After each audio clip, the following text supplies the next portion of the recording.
you can learn so much about a person by their voice and how they respond. So I do think that could be very helpful, and websites too. But sometimes we try to speak to too many people. We try to have something that the whole world needs, when really I think you'll do much better, just like the people you've been with have realized. If you narrow down to who you're the best fit for and who you can offer the most help, that's really where the sweet spot is. Yes. For you and for them. You understand their wants and needs, and then you get used to speaking to that. Yes, and that brings me around to activity and actions on LinkedIn again, because I think rather than, so in terms of network size and the number of connections that people have on LinkedIn, there are people who will go out and get as many people in their network as possible. And then there's people who are a little more, selective about who they want to connect with. And, if you grow an audience of 500 people on LinkedIn who actually are really interested in what you do and you're posting on there, they're going to engage with you. Whereas if you grew an audience, because you can have 30,000 people in your network on LinkedIn, which is crazy. But if you have an audience of 30,000 people, it's going to be a lot harder to find the people who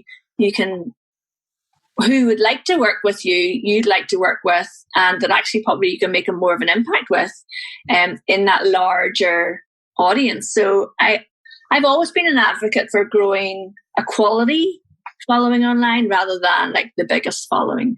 I think I would say that's probably how you feel about it too. Yes, absolutely. Without putting words into your mouth.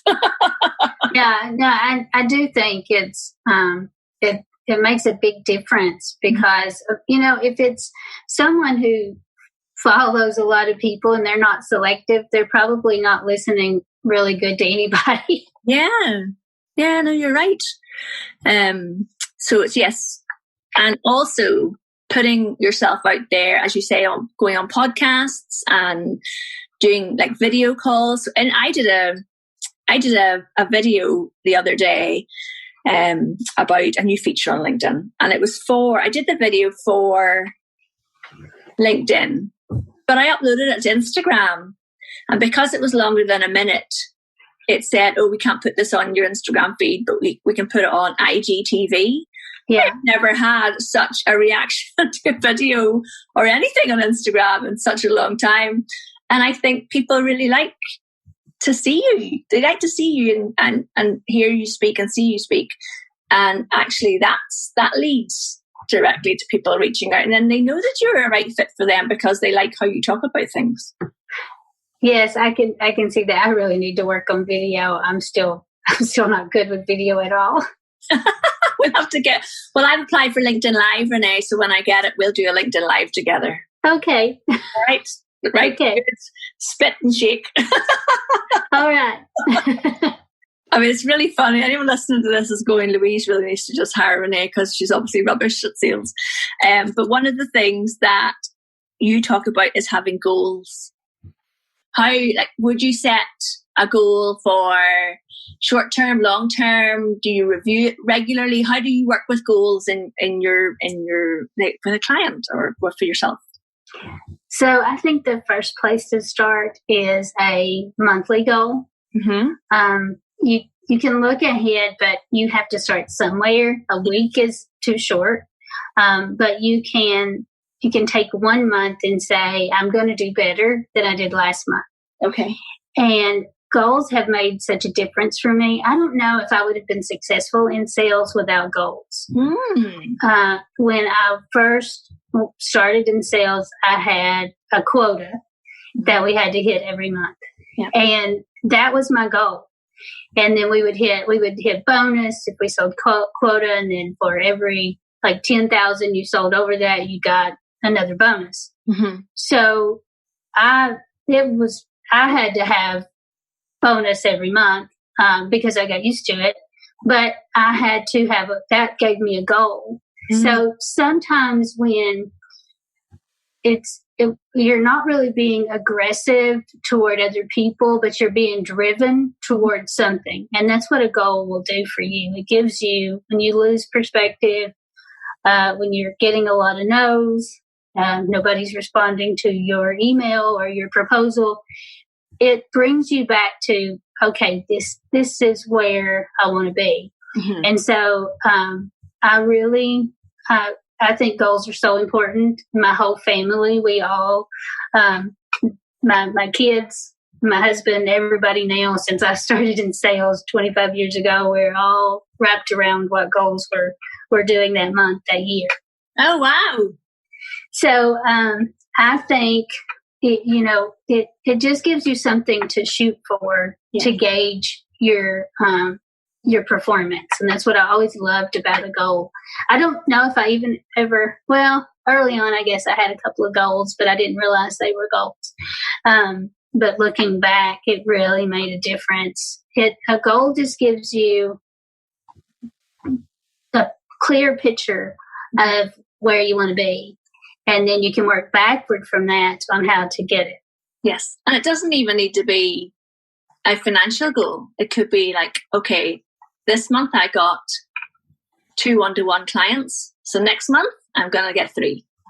Yes. In the beginning, I always would recommend to start with something like that, like a number of proposals, a number of closed deals instead of financial, because that can vary somewhat. And sometimes if your goals should be realistic, but a little stretch for you, so it motivates you every day.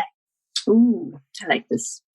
I'm thinking, so in front of me, I've got some chalk, like a blackboard.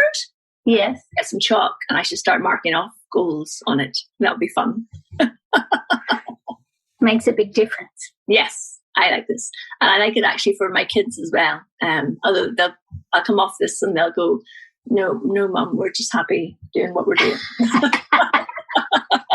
In fact, my children's goals appear to be to watch every single movie ever made by Marvel during our lockdown, because that's what they're doing pretty much every night.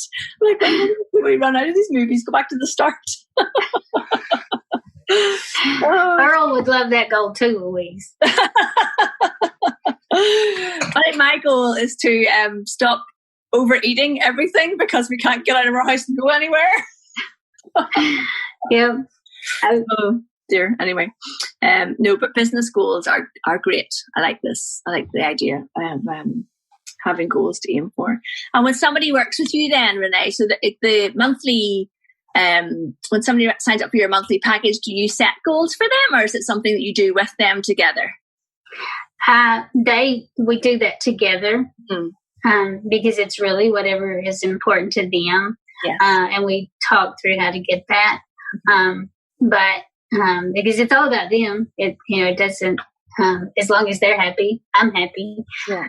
But I do love to see people, I have seen people get beyond the goal that they even set, and they didn't even think they could get there, just because it helped them in the direction they wanted to go. Yes. So it's funny because, we're recording this during the COVID-19 episode of our lives. I don't know what you call it. One long episode. Well, it's a pretty long episode. Somebody said, I saw a really funny graphic, and it said about, it was funny, but it was awful. It was like, 2020, January, Australia bushfires. February, something else. March, coronavirus. And then April, murder hornets or something in America. And then it's like saying next we're going to have like Godzilla's going to come out of the sea. I'm like, what? Couldn't make it up.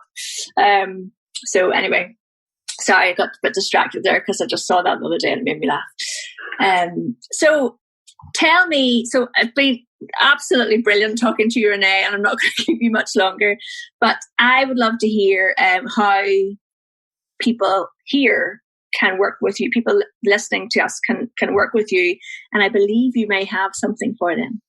I do. So they can go to my website, and it's ReenaPhilpot.com. And I spell Renee differently. So it is REENA Philpot, PHILPOT, .com.